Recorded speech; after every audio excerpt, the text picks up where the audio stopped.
Good morning, everyone. Very warm welcome to Baby Code Free IELTS classes. I'm Thanu Vermani, an IDP certified trainer and a TEFL to Solve certified trainer. So I'm back with my live session 3. आज हम third session करने वाले हैं अपना writing module का. First session I gave you the introduction. Second session में हमने vocabulary करी है राइटिंग टास्क के लिए. आज हम करने वाले हैं थर्ड सेशन जिसमें हम रिपोर्ट राइटिंग की बात करेंगे. एकेडमिक स्टूडेंट्स के लिए है ये session. This session is not for general students. ठीक है, जनरल कैंडिडेट्स के लिए नहीं है, ये एकेडमिक कैंडिडेट्स के लिए है. बिकॉज हमारा जो टॉपिक है वो है एकेडमिक टास्क वन, जैसे कि रिपोर्ट राइटिंग. आपको एक पिक्टोरियल इंफॉर्मेशन मिलती है, रिप्रेजेंटेशन मिलता है, bar graph, line graph, pie chart. इसको आपको कैसे प्रेजेंट करना है, कैसे अपने स्कोर्स को 7+ करना है. राइट. सो एकेडमिक राइटिंग टास्क वन होता क्या है? एकेडमिक राइटिंग टास्क वन में आपको डिस्क्राइब करने को, एनालाइज करना होता है आपको एक विजुअल इंफॉर्मेशन को, जैसे कि ग्राफ्स होंगे, चार्ट्स होंगे, टेबल होगा, डायग्राम होगा, मैप होगा. तो आपको इसको क्या करना है? डिस्क्राइब करना है. कैसे डिस्क्राइब करना है? 150 वर्ड्स में इसको प्रेजेंट करना है अपने वर्ड्स में. बट आपको मेक श्योर करना है कि आपको स्कोर ज्यादा से ज्यादा करना है, नॉट एन एवरेज बैंड. आपको 5.5 या 6 में लाई नहीं करना. You should score more than 7. ठीक है. तो हम स्टेप बाय स्टेप कुछ इंस्ट्रक्शंस देखने वाले हैं. इसमें क्या है, कैसे हम इंट्रोडक्शन लिखेंगे, कैसे ओवरव्यू लिखेंगे. We will look at this. Now I know कि स्टूडेंट्स बहुत स्ट्रगल करते हैं कि टास्क वन में हम कैसे रिप्रेजेंट करें उसको, कैसे हमें स्टेटमेंट्स को लिखना है. तो आज हम बहुत क्लोजली देखने वाले हैं कि रिस्पॉन्स आपका कैसा होना चाहिए 7 अबव के लिए. Right. So in exam what happen is, exam में क्या होता है कि आपको कभी टेबल मिलता है, कभी चार्ट, डायग्राम, प्रोसेस होता है, ग्राफ होता है, मैप होता है, या फिर आपको इन दोनों का क्या मिल जाता है? कॉम्बिनेशन मिल जाता है. ठीक है, मिक्स ग्राफ मिल जाता है. अब आपको क्या करना है? आपको कुछ इंस्ट्रक्शंस को ध्यान रखना है कि आप जब समराइज करोगे अपने इंफॉर्मेशन को, आप अपने मेन फीचर्स को देखोगे, तब आपको क्या करना है? You need to write an introduction. अब हमारा स्ट्रक्चर क्या होता है रिपोर्ट राइटिंग का? First is introduction, second is overview, and the third one is your body para 1 and fourth is body para 2. तो सबसे पहले आपको इंट्रोडक्शन लिखना है. राइट. सेकंड आपको ओवरव्यू लिखना है, और थर्ड और फोर्थ पैराग्राफ में आपको क्या करना है? अपने फीचर्स को डिस्क्राइब करना है. करेक्ट. अब हम इंट्रोडक्शन में ऐसी कौन सी स्टेटमेंट लिखते हैं जो हमारी 7+ बैंड के अकॉर्डिंग होती है? ओवरव्यू में हम क्या लिखते हैं? और हम अपने फीचर्स को कैसे रिप्रेजेंट करें? इंट्रोडक्शन का मतलब होता है कि पैराफ्रेज करना अपनी स्टेटमेंट को. जो भी आपका क्वेश्चन है आप उसे क्या करोगे? पैराफ्रेज कर दोगे, रीराइट करोगे. पैराफ्रेजिंग समझने के लिए go back to my reading channel. ठीक है, रीडिंग के वीडियोस में जाओ. सेकंड सेशन में ही आपको मिलेगा कि पैराफ्रेजिंग कैसे करते हैं. आपको पता लग जाएगा कि पैराफ्रेजिंग हम किस टाइप से कर सकते हैं. हम 5 टाइप्स के थ्रू पैराफ्रेजिंग कर सकते हैं. तो इंट्रोडक्शन में आपको क्या करना है? पैराफ्रेजिंग करनी है. ठीक है. ओवरव्यू क्या होता है? ओवरव्यू का मतलब होता है आपका हाईलाइटेड की फीचर. जब आप अपनी पिक्चर को एनालाइज करते हो, उसको डिस्कस करते हो, विजुअली उसको चेक करते हो, तो आपको सबसे ज्यादा इंपॉर्टेंट हाईलाइटेड की फीचर वहां पे क्या दिखता है? राइट. वो होता है आपका overview. I show you with example also. और उसके बाद आते हैं आपके की फीचर्स, जिनको आप किसके साथ? नंबर्स के साथ, फिगर्स के साथ प्रेजेंट करते हैं. ओके. ओवरव्यू में हम कभी भी नंबर्स को नहीं लिखते. हम जो भी फिगर्स, जो भी डेटा है, वो सारा कहाँ लिखते हैं? की features, that means body para 1 और बॉडी पैरा 2 में लिखते हैं. अब हम कुछ क्लोजर लुक देखने वाले हैं 3 पॉइंट्स में. इंट्रोडक्शन, ओवरव्यू और की फीचर्स, इन तीनों को कैसे रिप्रेजेंट करना है, आज हमारा टास्क ये है. ठीक है. सैम्पल आंसर्स तो आपको सब प्रोवाइड करा देंगे, बट इंट्रोडक्शन लिखना कैसे है, ओवरव्यू कैसे लिखना है, और की फीचर्स को कैसे रिप्रेजेंट करना है. Okay. Now right an introduction.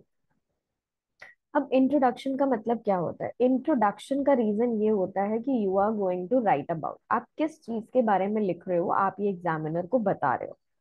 Introduction का मतलब क्या होता है? अपने टॉपिक को इंट्रोड्यूस करना.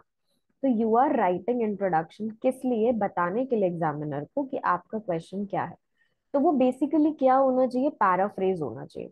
For example, what the visual diagram is the data source and when the data was collected. क्या होता है विजुअल डायग्राम, कि डेटा का सोर्स है वो कहाँ से डेटा लिया गया है और कब डेटा लिया गया था, right. So introduction can be one sentence, एक सेंटेंस का हो सकता है, right. Is the question rewritten in your own words, आप उसको क्या करोगे, पैराफ्रेज करोगे। सो इंट्रोडक्शन में आपको ध्यान रखना है कि it can be one sentence, आप वन सेंटेंस में लिख सकते हो, और इसको आपको क्या करना है, पैराफ्रेज करना है। अगर यहाँ पे सपोज करो आपको दो डायग्राम्स दिए, आपको मिक्स ग्राफ दिया है, देन आपको दोनों का इंट्रोडक्शन लिखना है, ठीक है। फिर आप टू स्टेटमेंट्स लिखोगे या वन स्टेटमेंट के साथ सेकंड स्टेटमेंट को कंबाइन करके लिखोगे। एक पिक्चर दी है आपको तो एक लाइन का सेंटेंस इंट्रोडक्शन का बनेगा, बट अगर आपको दो डायग्राम दिए हैं, दैट मीन्स मिक्स पिक्चर दिया है, तब आप क्या करोगे, दोनों का इंट्रोडक्शन लिखोगे। ऐसा नहीं कि एक को लिख दिया और दूसरे का इंट्रोडक्शन नहीं दिया, you have to write that. Next, now dos and don'ts. Introduction के लिए क्या डूज एंड डोंट्स है, first one is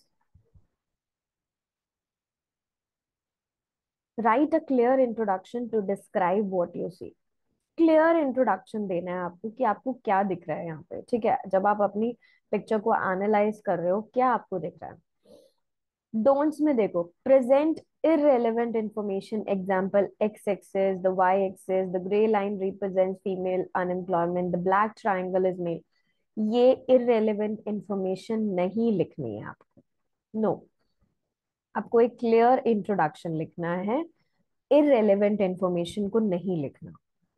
next, paraphrase the question prompt. अब आपको क्या करना है, पैराफ्रेज करना है, जो भी आपका क्वेश्चन है आप उसे क्या करोगे, पैराफ्रेज करोगे। Use synonym and phrases for non key information. Example, जैसे कि अगर आपको अनएम्प्लॉयड वर्ड दिया है, so you can write people who are unemployed.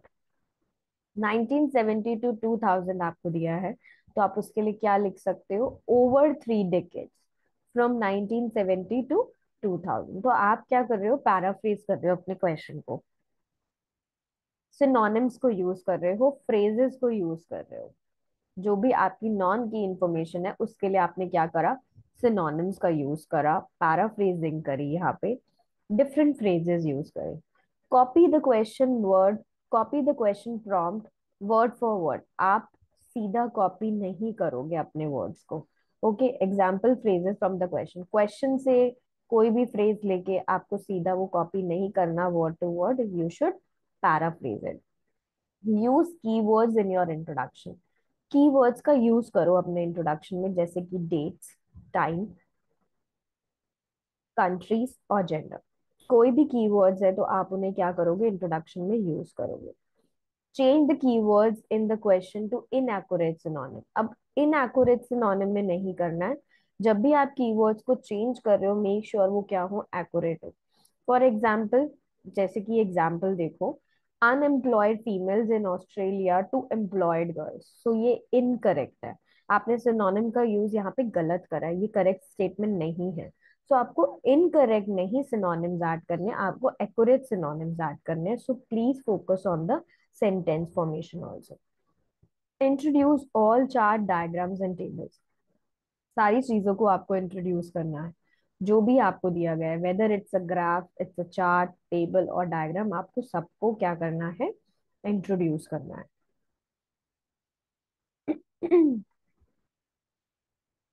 Now let's look at some sample introduction. हम कुछ सैम्पल इंट्रोडक्शन देखेंगे जिससे आपको पता लगेगा कि आपको कैसे लिखना है अपने इंट्रोडक्शन को। सो you can see the first one देखो, टेबल। अगर टेबल आपके एग्जाम में आता है या कभी भी आप टेबल की प्रैक्टिस कर रहे हो, तो आप उसके लिए कैसे इंट्रोडक्शन लिख सकते हो, the table illustrate employment numbers in Australia over a 30 year period from 1970 to 2000। अब यहाँ पे देखो, सबसे पहले मेंशन किया कि टेबल को हम डिस्क्राइब कर रहे हैं, तो आपने क्या लिखा, टेबल।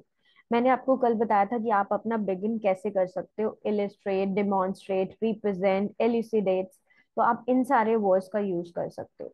अब क्या यहाँ पे इलिस्ट्रेट हो रहा है, क्या डिपिक्ट कर रहा है table?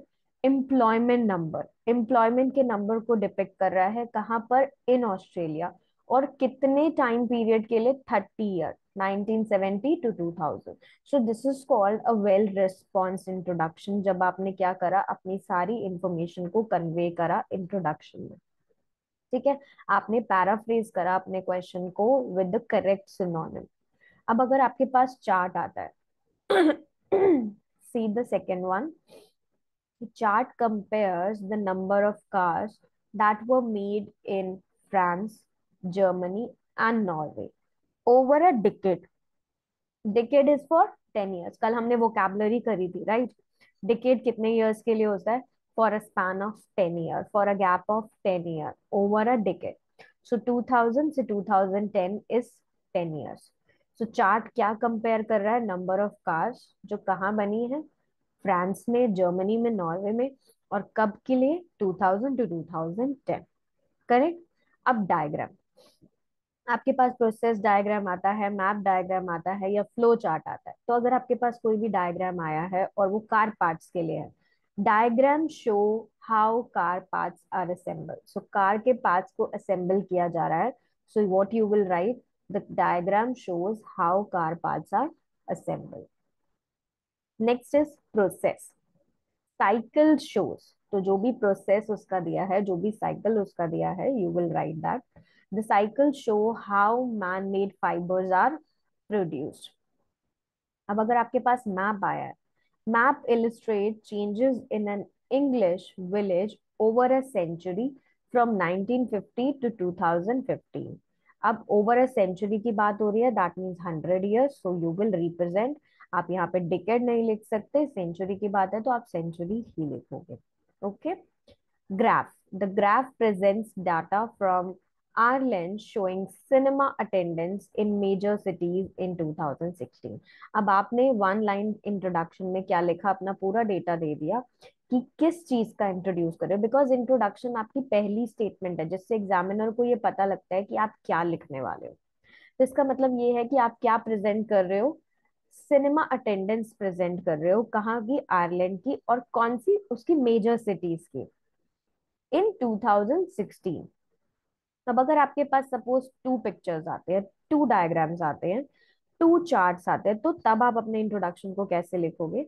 The pie chart shows the main energy resources use to generate power in a town in Australia. ठीक है, आपने पहले पाई चार्ट को एक्सप्लेन करा, बट पाई चार्ट के साथ आपके पास टेबल भी आया हुआ, while the table shows how much energy was consumed by community in 1989। So pie chart क्या एक्सप्लेन कर रहा है कि कैसे मेन एनर्जी रिसोर्सेज का यूज किया जा रहा है पावर को जनरेट करने के लिए, कहाँ पे? टाउन में, ऑस्ट्रेलिया के। बट टेबल आपको क्या शो कर रहा है कि एनर्जी कैसे कंज्यूम हो रही है, किसके थ्रू? कम्युनिटी के थ्रू। और कब? 1989। सो यू विल प्रोवाइड, आप ऐसे ही अपने डाटा डेटा को ऑर्गेनाइज करके क्या करोगे, अपने इंट्रोडक्शन में एनालाइज करके रिस्पॉन्स दोगे, सो दैट आपका टास्क अचीवमेंट क्या हो? हायर हो। ओके। सो क्लियर कि आपको इंट्रोडक्शन की स्टेटमेंट्स को कैसे लिखना है। मेक श्योर कि आप अपने पिक्चर को बहुत अच्छे से एनालाइज करो, अपने इंट्रोडक्शन स्टेटमेंट को बहुत ध्यान से पढ़ो और उसको क्या करो? पैराफ्रेज करो। मोस्ट ऑफ द टाइम आपको इंट्रोडक्शन स्टेटमेंट बहुत क्लियरली दिया होता है क्वेश्चन में, आपको जस्ट उसको क्या करना है? पैराफ्रेज करना है। नाउ आपका इंट्रोडक्शन हुआ done, second thing is overview. आपको ओवरव्यू लिखना है। अब ओवरव्यू जो होता है आपके रिस्पॉन्स में, वो समराइज करता है कि आपको इस पूरे डायग्राम में क्या दिखा। It should summarise the main thing, that means overview के अंदर क्या क्या चीजें होनी चाहिए। It should summarise the trends, कि क्या ट्रेंड है आपके पिक्चर में, क्या चेंजेस हैं, क्या डेवलपमेंट्स हैं, अगर कोई स्टेजेस हैं, कोई नोटिसेबल फीचर है, तो आपको क्या करना है? प्रेजेंट करना है क्लियर ओवरव्यू, अगर आपको रीच करना है 7 और हायर। ठीक है। तो अब हम देखने वाले हैं कि कैसे टास्क अचीवमेंट में, जो कि आपका बैंड डिस्क्रिप्टर है, क्लियर ओवरव्यू इंपॉर्टेंट है, क्योंकि टास्क अचीवमेंट के थ्रू ही आपको क्या मिलता है? स्कोर मिलता है। अब देखो, बैंड डिस्क्रिप्टर टास्क अचीवमेंट को अगर हम देखें, बैंड 5 में there may be a tendency to focus on details without referring to the bigger picture. A relevant overview is attempted. Band 7 presents a clear overview. तो बैंड 7 आपको तब मिलता है जब आप एक क्लियर ओवरव्यू लिखते हो, जब डेटा आपका अप्रोप्रिएटली कैटेगराइज होता है, ट्रेंड्स आपके या डिफरेंसेस आपके अच्छे से आइडेंटिफाई करके वहां पे प्रेजेंट किए जाते हैं। आपने 150 वर्ड्स के अंदर जो अपना ओवरव्यू लिखा है, अगर आपने उसको प्रेजेंट किया है क्लियरली, डेटा अप्रोप्रिएटली कैटेगराइज करा है, ट्रेंड्स के बारे में लिखा है, या कोई डिफरेंसेस है उनको आइडेंटिफाई करा है, तभी आपको बैंड 7 मिलता है। ओके, तो मेक श्योर कि आपका जो ओवरव्यू है वो किस चीज को समराइज करे, कि ट्रेंड्स क्या हैं आपके पिक्चर में, चेंजेस है, कोई डेवलपमेंट्स है, स्टेजेस दिए है, या कोई भी नोटिसेबल फीचर है, तो आपको क्या करना है, उसको अपने ओवरव्यू में प्रेजेंट करना है। अब dos and don'ts for the overview. First do is use linking words to summarise what you see. अब आपको लिंकिंग वर्ड्स का यूज करना है। लिंकिंग वर्ड्स का यूज आप अपनी स्पीकिंग में भी करते हो, राइट? जब आप कनेक्ट करते हो किसी से, you use linking words, you use connectors, you use cohesive devices. यहाँ पे भी आपको क्या करना है, लिंकिंग वर्ड्स का यूज करना है। For example, overall, to summarise, in summary, so you can use these words to summarise. ठीक है। इंक्लूड डेटा और figures in your overview, only include a summary of main trends और feature. Don't. अब आपको कोई भी डेटा या figure overview में नहीं लिखना होता, कोई नंबर्स नहीं, कोई डेटा नहीं, कोई फिगर्स आपको ओवरव्यू में नहीं लिखनी। ठीक है। Only include a summary of main trends और फीचर। आपको सिर्फ और सिर्फ क्या लिखना है, अपने मेन ट्रेंड्स, अपने मेन फीचर्स को लिखना है। Next, do is look for trends in the diagram. Is there an overall increase, decrease और fluctuation in the visual diagram? अब जब आपने अपनी पिक्चर को देखा, आपको क्या दिख रहा है, कि क्या कोई ओवरऑल इंक्रीज हो रहा है, डिक्रीज हो रहा है, या कोई भी फ्लक्चुएशन हो रही है आपकी डायग्राम में? आर देयर एनी हाई और लो पॉइंट्स, या कोई चीज स्टेबल है? तो आपको ट्रेंड्स चेक करने हैं कि क्या इंक्रीज हो रहा है, क्या डिक्रीज हो रहा है, कुछ लो है, कुछ हाई है, कुछ स्टेबल है, क्या फ्लक्चुएशन हो रही है। कल हमने बहुत सारी वोकैबुलरी करी थी, फ्लक्चुएशन, कंसिस्टेंस, वैरी, वेरिएशन। तो आपको वो चीजें ध्यान रखनी है। Identify everything in the overview. It should just be a summary statement of the most noticeable feature in the diagram. Now, if the visual diagram shows future predictions, summarize the future trends in your overview. अगर आपको अपने diagram में कुछ future predictions के बारे में दिया गया है, तो आप उसे क्या करोगे, समराइज करोगे फ्यूचर ट्रेंड्स के अकॉर्डिंग अपने ओवरव्यू में। ठीक है। डोंट हाईलाइट की फीचर्स विद डेटा। ओवरव्यू में आपको डेटा नहीं लिखना, अपने की फीचर्स को आप डेटा के साथ यहाँ पे नहीं प्रेजेंट करोगे। Highlight any change in the overall trend of your visual diagram, for example a dip. अगर आपको लग रहा है कि ये जो ट्रेंड है ये चेंज हो रहा है, तो आप इसको क्या करोगे, हाईलाइट करोगे। अगर वो फॉल हो रहा है तो आप उसे डिप की फॉर्म में लिखोगे, डिप लाइन लिखोगे। अगर वो इंक्रीज हो रहा है तो आप उसको स्काई रॉकेटेड लिख सकते हो, पीक लिख सकते हो, राइट, आप सर्च लिख सकते हो। So you will use your vocabulary, आप अपनी वोकैबुलरी का क्या करोगे, यूज करोगे। Clear? Dos and don'ts for the overview part. Now let's see, जब हमें इंट्रोडक्शन आ गया लिखना, हमें ओवरव्यू पता लग गया कैसे लिखना है, तो हम कैसे अपने आंसर को फ्रेम करने वाले हैं। अब हमने फर्स्ट टेबल करा था। टेबल में हमारा स्टेटमेंट क्या था, कि table illustrate employment numbers in Australia over a 30 period from 1970 to 2000। अब जब आप इसमें ओवरव्यू भी ऐड करोगे तो आपका पैराग्राफ कैसे रिप्रेजेंट होगा। Overall it can be seen that number of people employed have increased over the period, whereas the unemployed figures have remained stable. अब जो employed people थे वो तो increase हो रहे थे, बट जो unemployed थे वो क्या थे, स्टेबल थे। तो ये चीज जब आपने ओवरव्यू में एनालाइज कर ली, आप उसे क्या करोगे, प्रेजेंट करोगे अपने आंसर में। करेक्ट। चार्ट। चार्ट में आपने इंट्रोडक्शन लिखा, सेकंड आपका क्या था, overview. In brief, Germany was the major producer of vehicles over this period, followed by France and Norway.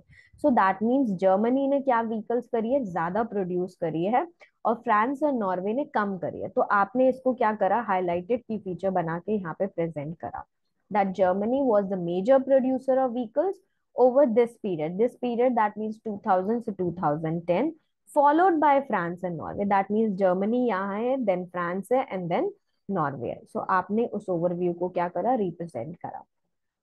Diagram. अब how car parts were assembled, it can be seen that there are four main stages to car manufacturing. अब आप जब diagram को represent करते हैं ना, तब हमारे पास एज सच कोई हाईलाइटेड की फीचर नहीं होता कि कुछ इंक्रीज हो रहा हो या कुछ डिक्रीज हो रहा हो, वहां पे उसके स्टेप्स होते हैं। तो आपको ये चीज ध्यान रखनी है कि जब भी आप फ्लो चार्ट करते हो या प्रोसेस डायग्राम करते हो, तब आपको ये ध्यान रखना है कि वहां पे कितनी स्टेजेस है। तो उस डायग्राम में कितनी है, फोर स्टेजेस हैं कार मैन्युफैक्चरिंग की। जैसे कि to be specific, these are moulding, machining, joining and sharing. तो आपने उन चार स्टेजेस के वहां पे क्या करे, नेम मेंशन कर दिए। ओके, बिकॉज यहाँ पे आपका ऐसा हाईलाइटेड की फीचर नहीं होता कि कुछ हाई हो रहा हो या लो हो रहा हो, इंक्रीज हो या डिक्रीज हो डायग्राम में। Okay, so be careful when you right a diagram. Process, again process क्या होता है, प्रोसेस में भी आपके स्टेप्स होते हैं डिफरेंट। यहाँ पे भी आपका कुछ हाई या लो, कुछ इंक्रीजिंग डिक्रीजिंग वाला हाईलाइटेड फीचर नहीं होता। So it can be clearly seen that there are six steps involved in the production of cloth, starting with raw materials and ending with final product. तो आपने देखा कि जो मैन मेड फाइबर्स हैं, कैसे process दिखाया जा रहा है कि मैन मेड फाइबर्स कैसे प्रोड्यूस होते हैं। तो उसमें सिक्स स्टेप्स हैं। स्टार्ट किससे हो रहा है, स्टेप फर्स्ट की प्रोडक्शन ऑफ क्लोथ, ठीक है, और उसके बाद प्रोडक्शन ऑफ क्लोथ किससे स्टार्ट हो रही है, रॉ मटेरियल के थ्रू, और एंड हो रही है किस पे, फाइनल प्रोडक्ट पे। तो ये आपका ओवरव्यू यहाँ पर बनता है। मैप, अब मैप में भी आपको कुछ चेंजेस दिखाए जाते हैं कि प्रीवियस मैप में क्या चेंजेस है और न्यू मैप में क्या चेंजेस है। सो हमने यहाँ पहले इंट्रोडक्शन में क्या लिखा था कि map illustrate changes in an English village over a century, ठीक है। अब in summary you can write, in 100 year village has experienced major changes, transforming it from a small farming village to industrial town. अब आप ये लिख सकते हो कि पहले वो क्या था, एक एम्प्टी, एक बेयर लैंड था, और अब वो क्या बन गया है, इंडस्ट्रियल टाउन बन गया। पहले क्या था, एक स्मॉल विलेज था, अब क्या बन गया है, इंडस्ट्रियल टाउन बन गया, क्योंकि उसमें क्या हो गया, मेजर चेंजेस हो गए हैं, right. Second, graph. Graph presents data from Ireland, हमने इंट्रोडक्शन लिखा। अब यहाँ पे ग्राफ में आप चेक कर सकते हो अपने हाईलाइटेड फीचर को। It can be seen that younger age group visits the cinema most, whereas older people rarely attend. इसका मतलब जो यंगर एज ग्रुप है उनका ग्राफ क्या जा रहा होगा, हाई जा रहा होगा, उनका ट्रेंड हाई दिख रहा होगा, और ओल्डर पीपल उनका कम होगा, कुछ डिक्लाइन होगा। सो दैट मीन्स वो रेयरली अटेंड करते हैं, but younger people they visit the cinema most. अब टू चार्ट्स हैं, टू चार्ट्स का आपने इंट्रोडक्शन लिखा, उनका ओवरव्यू कैसे लिखोगे। So overall by looking at the charts it can be seen that oil is use the most as an energy source in this town. That means oil को सबसे ज्यादा use किया जा रहा है, and that most power is required for domestic cooling. अब use क्या है, यूजेस में उसका बताया जा रहा है कि डोमेस्टिक कूलिंग के लिए सबसे ज्यादा पावर का यूज किया जाता है। तो आपने अपनी दोनों पिक्चर को एनालाइज करा, फर्स्ट का ओवरव्यू भी लिखा और सेकंड का ओवरव्यू भी लिखा, right. This is called a well developed response, जब आप अपने इंट्रोडक्शन में भी दोनों चीजें लिख रहे हो और आप अपने ओवरव्यू में भी दोनों चार्ट्स के बारे में डिस्क्राइब कर रहे हो। Clear. Now let's look eight की फीचर्स। अब हम अपने की फीचर्स को कैसे यहाँ पे प्रेजेंट करने वाले हैं। अब आपको अपने की फीचर्स को प्रेजेंट करना है और डेटा को सपोर्ट करना है अपने डिस्क्रिप्शन के लिए। की फीचर्स वो फीचर्स होते हैं that stand out the most in diagram. That means आपने अपने डायग्राम को एनालाइज करा और एनालाइज करके आपने उनको प्रेजेंट करा अपने वर्ड्स में। फॉर एग्जाम्पल, अगर आपका डायग्राम 5 कंट्रीज को शो करना है, then these 5 countries are the key features. If you miss a country, your description will be incomplete, और आपको क्या मिलेगा, बैंड 4 मिलेगा। सी, अब बैंड 4 में देखो, few key features have been selected, आपने सारे की फीचर्स को नहीं रिप्रेजेंट करा। बैंड 5, की features which are selected are not adequately covered, आपने उनको कवर भी नहीं करा। Band 6, key features which are selected are covered and adequately highlighted. But अगर आपको band 7 चाहिए तो key features which are selected, which are covered and clearly highlighted. That means अगर आपको 5 countries शो करी है तो आपने उन 5 countries को क्या करा है, रिप्रेजेंट करा है, यहाँ पे की फीचर्स की तरह उनको क्या करा है, डिस्क्राइब करा है। सो मेक श्योर कि आप अपने की फीचर्स को अच्छे से प्रेजेंट करो अपने आंसर में। Now this table below outlines example of visual diagram and what the key features may be for each. अब सपोज आपको एक ग्राफ दिया गया है जिसमें 5 एज ग्रुप दिए हैं ओवर 2 इयर्स के लिए, ठीक है। तो आपका की फीचर क्या है कि आप 5 एज ग्रुप्स को डिस्क्राइब करोगे, मेजर ट्रेंड्स को दिखाओगे, outstanding figure that means high और लो को भी, और 2 इयर्स है तो आप 2 इयर्स को भी डिस्क्राइब करोगे। पाई चार्ट जिसमें 5 टाइप्स ऑफ फ्यूल्स को डिस्क्राइब किया गया है, तो 5 डिफरेंट टाइप्स ऑफ फ्यूल्स है और मेजर फ्यूल टाइप कौन सा है वो रिप्रेजेंट करोगे। मैप जिसमें टाउन दिखाया गया है 50 years ago and town now, तो उसमें आपको क्या रिप्रेजेंट करना है, क्या आपके की फीचर्स हैं कि 2 मैप्स है, ठीक है। उसके बाद आप क्या लिखोगे, कौन सी चीजें जो रिमेन सेम रह गई, कौन सी चीजें जो चेंज हुई, जैसे कि लोकेशन, रिनोवेशन, कुछ रिमूव हुआ, कुछ ट्रीज का कट डाउन हुआ, कुछ न्यू इनोवेशन हुई है वहां पे, थिंग्स दैट आर न्यू। अब नई चीजें कौन कौन सी है, बिल्डिंग्स बनाई, रोड्स है, फैसिलिटीज है, हाउसेज है, जो भी कुछ नया बना है तो आप उसको क्या करोगे, रिप्रेजेंट करोगे। अब प्रोसेस जो आपको 7 स्टेजेस को शो कर रहा है, तो ईच ऑफ द 7 स्टेजेस को आप यहाँ पे क्या करोगे, रिप्रेजेंट करोगे। Any extra step that is the part of the process, और यहाँ पे अगर कोई एक्स्ट्रा स्टेप दिया है तो आप उसको भी क्या करोगे, यहाँ पे अपने की फीचर में प्रेजेंट करोगे। Chart showing 3 products over 3 years, अब 3 प्रोडक्ट्स है तो आप 3 के 3 आपके की फीचर्स है, 3 इयर्स आपका की फीचर है, और नंबर्स दैट आर नोटिसेबल। अगर आपको लग रहा है कि चार्ट में कुछ हाईएस्ट है, लोएस्ट है, या कोई भी अनयूजुअल ट्रेंड है, तो वो आपका क्या है, वो आपका की फीचर है, आपको उसको रिप्रेजेंट करना ही है अपने आंसर में। Okay, now to successfully address the task, आपको डिस्क्राइब करना है की फीचर्स को अपने डायग्राम में। डेटा को आप क्या करोगे, यूज करोगे डेटा को टू सपोर्ट ईच की फीचर। फॉर एग्जांपल आप फिगर्स का यूज करोगे, नंबर्स का, परसेंटेजेस का, कुछ भी बिल्डिंग है, स्ट्रक्चर है, सबको आपको क्या करना है, रिप्रेजेंट करना है। अगर आप डेटा का यूज नहीं करते की फीचर्स को प्रेजेंट करने के लिए, तब आप बैंड 5 पे लाए करते हो। See this, the recounting of detail is mainly mechanical. There may be no data to support the description. That means जो भी आप फीचर्स लिख रहे हो उसको आपको कैसे सपोर्ट करना है, अपने डेटा के साथ, राइट जो भी आप इंफॉर्मेशन लिखने वाले हो की फीचर्स के बारे में, उसको आपको डेटा के साथ सपोर्ट भी करना है। Now what data should you present to get a band 7 और हायर, कौन सा डेटा आपको प्रेजेंट करना चाहिए, supporting data for each statement. जैसे कि आपने जो भी स्टेटमेंट लिखी है आपको उसके लिए सपोर्टिंग डेटा भी लिखना है, age group, products, year, noticeable figures that stand out, कुछ भी हाई लो का फ्लक्चुएशन है, कुछ स्टेबिलिटी है, फिगर्स कुछ इंक्रीज हो रहे हैं या डिक्रीज हो रहे हैं, फिगर्स कुछ चेंज ही नहीं हुए पूरे ईयर, जो भी टाइम पीरियड है सेम रहे हैं, तो वो आपको लिखना है। नेम्स लिखने हैं बिल्डिंग्स के, जो भी मैप में आपको दिख रहे हैं, कोई शॉप है, पोस्ट ऑफिस है, लाइब्रेरी है, any name, road, pathway, bridges, जो भी आपको मैप में दिख रहे हैं वो आपको रिप्रेजेंट करना है।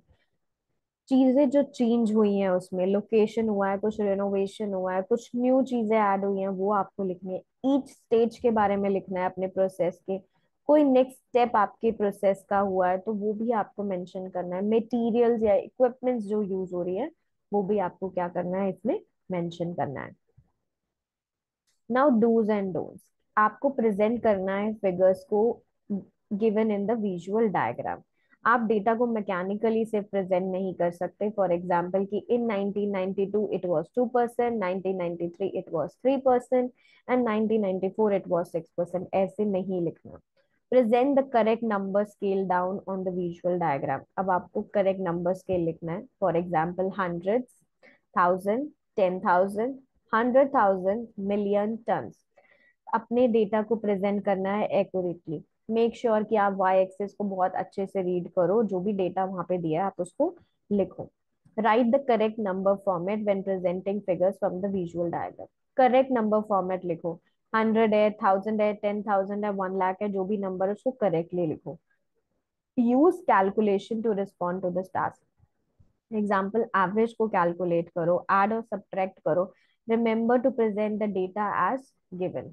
Don't use calculations to respond to the task. ठीक है, आपको कोई कैलकुलेशंस नहीं करनी अपने टास्क को रिप्रेजेंट करने के लिए। Dos, use the correct data set presented in the visual diagram. For example, percentage है, नंबर है, बैरल्स पर डे है, ग्राम्स है, किलोग्राम्स है। Don't misread the data and present it inaccurately. For example, saying females instead of males. 72% of females play football. तो आपको inaccurately नहीं करना, make sure कि आप उसको ध्यान से रीड करो और तब प्रेजेंट करो। Now what we have learn today, remember कि हमने क्या क्या चीजें करी, कि आपको क्लियर इंट्रोडक्शन करना है। दैट मीन्स उसको सीधा उठा के कॉपी नहीं करना, आपको उसको क्या करना है, पैराफ्रेज करना है। उसके बाद clear summary of what you see in the overview. आपको ओवरव्यू लिखना है, अपना हाईलाइटेड फीचर लिखना है कि क्या आपने एनालाइज करा है पिक्चर से। उसके बाद अपने की फीचर्स को सपोर्टिंग डेटा के साथ प्रेजेंट करना है। और make sure you know this thing कि एकेडमिक टास्क 1 में कोई कंक्लूजन नहीं होता। It does not have a conclusion, so please students जिनको लगता है कि हमने कंक्लूजन नहीं लिखा, रिपोर्ट राइटिंग में कंक्लूजन आपका नहीं होता। So let's look at an example. हम एक एग्जाम्पल देखते हैं। The chart below gives information about levels of education by age range in the UK in 2010। अब आपको यहाँ पे क्या दिया है, एक बार ग्राफ दिया हुआ है। ठीक है, एक बार चार्ट दिया हुआ है, इसमें आपको लेवल्स ऑफ एजुकेशन दी है यूके के 2010 के। So you can see university degree is blue colour में है, स्कूल सर्टिफिकेट है orange, no qualification is grey colour, और एज ग्रुप क्या है, 16 to 24, 24 to 35, 35 to 40, 50 to 75, 75 plus. अब आपका जो फर्स्ट वन लाइन स्टेटमेंट है उसमें क्या दिया है कि बार चार्ट क्या बिलो आपको शो कर रहा है, it it gives the information about levels of education by age range in the UK। अब आप क्या लिख सकते हो, the bar chart illustrate, the bar chart depicts, right. क्या शो कर रहा है आपको, एज रेंज शो कर रहा है, और किसकी एज रेंज शो कर रहा है, about the levels of education. तो आप अपना एक वेल रिस्पॉन्स कैसे लिखोगे, सी है। Very first statement, the chart details age demographic as they relate to the levels of education in the UK in 2010। यहाँ पे आपका इंट्रोडक्शन हुआ कंप्लीट। उसके बाद आपको क्या लिखना है, overview. So looking for an overall perspective, it is readily apparent that older people, particularly the oldest age bracket, tend to have no or fewer qualification। अब ओल्डर एज ब्रैकेट कौन सी है, 75 प्लस। इसमें देखो कि 72% जो है वो नो क्वालिफिकेशन है, और 3% क्या है, स्कूल सर्टिफिकेट है। तो यू कैन सी कि सबसे ज्यादा चेंज जो आया है, सबसे ज्यादा जो नो क्वालिफिकेशन वाले हैं वो कौन से हैं, older age group. So you can write this as an overview कि आपने क्या देखा कि ओल्डर पीपल जो है, पर्टिकुलरली ओल्डेस्ट एज ब्रैकेट है, उनकी नो या फिर फ्यूअर क्वालिफिकेशन है, बिकॉज यहाँ पे नो क्वालिफिकेशन वाले 72 हैं और फ्यू क्वालिफिकेशन वाले 3 हैं। देन आप अपने नेक्स्ट क्या करोगे, अपने की फीचर्स को डिस्क्राइब करोगे डेटा के साथ। Please read the complete answer, any queries you can drop in the comment section.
So I hope now you're clear that how you have to write your academic task one.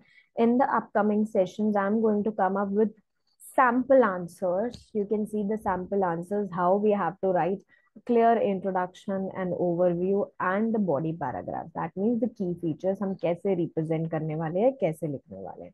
इसमें भी आपने देखा कि कैसे younger people को पहले describe किया गया है. That means different age groups, सारी एज ग्रुप्स को आप क्या करोगे, डिस्क्राइब करोगे, कंबाइन करोगे, लिंकिंग वर्ड्स को यहाँ पे लिखोगे और तब अपने आंसर को क्या करोगे, फ्रेम करोगे. 16 to 24, 24 to 35, 35 to 50. अब आप देख सकते हो कि 16 to 24 इज 20%, और यहाँ पे भी स्कूल सर्टिफिकेट 20 है, और नो क्वालिफाई 50 to 75 वाला भी 20 है. तो आप इनको कंबाइन करके लिख सकते हो, but you have to write. आप कोई भी की फीचर को स्किप नहीं कर सकते. Okay. So I would suggest कि आप प्रैक्टिस करो बेबी कोड एप्लीकेशन के थ्रू. उसमें आपको सैम्पल आंसर्स भी गिवन है. लाइव सेशन को देख सकते हो यूट्यूब पर भी, बेबी कोड की ऐप में भी. ड्रॉप योर कमेंट्स दो सो दैट आई नो कि आपको कैसा लगा. कोई क्वेरीज है तो आप वो भी राइट डाउन कर सकते हैं. Stay tune for my next session. I am going to come up with new topic. Bye bye, take care all of you. Thank you so much.